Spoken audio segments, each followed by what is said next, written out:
Good evening. My name is Amanda Teugeman, and I'm here from Edna Wilson Living Center. My dedication to the aging field started at a very young age with the people that you see on the screen. My grandmother, my great-grandmother, and my grandfather. My parents taught me if I spent time and listened to my elders, that I would learn things that I wouldn't be able to learn from anybody else. This dedication continued into my teen years at a local nursing home, and I was very influenced by four ladies, Agnes, Ruth, Virginia, and Jane. I'm not sure if it was the story of Jane, who was on the boat that rescued the Titanic, or Virginia, who met her husband Walt over the telephone, and after the first date, they were married 65 years later, that made me know that this was a field I was never going to leave. So when we started talking about our Action Learning project, I knew that I wanted to help create an elder-sensitive culture throughout all of Unity Health Systems. I currently work at one of our skilled nursing facilities that's part of a larger aging and community services that's part of a larger health system.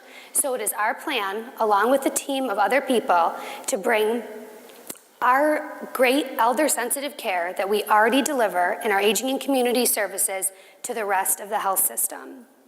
We believe that if we're able to show the other hospital, the community-based services, what we already do in aging and community services, that we'll be able to improve efficiency of care for the patients, we'll get the practitioners to think beyond the medical model approach, but most of all, we'll be able to create a satisfying and rewarding care environment for the elders that we serve throughout all of Unity Health Systems.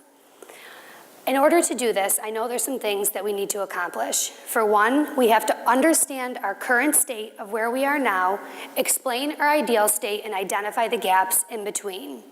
We then have to get buy-in from the whole executive leadership team and get it on the strategic plan. Once we do that, we will educate how to be the best elder-sensitive culture health system around, and then we'll measure our successes.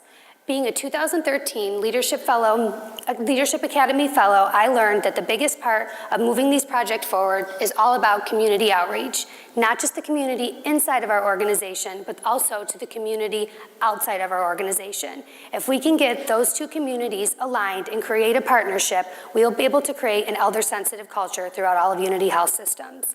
In the beginning, I showed you a picture of three very special people in my life. I have one of them still with me today, but I realized I don't want to create that elder-sensitive culture just for them. I also want to create it for the rest of the family and all the generations to come. Thank you.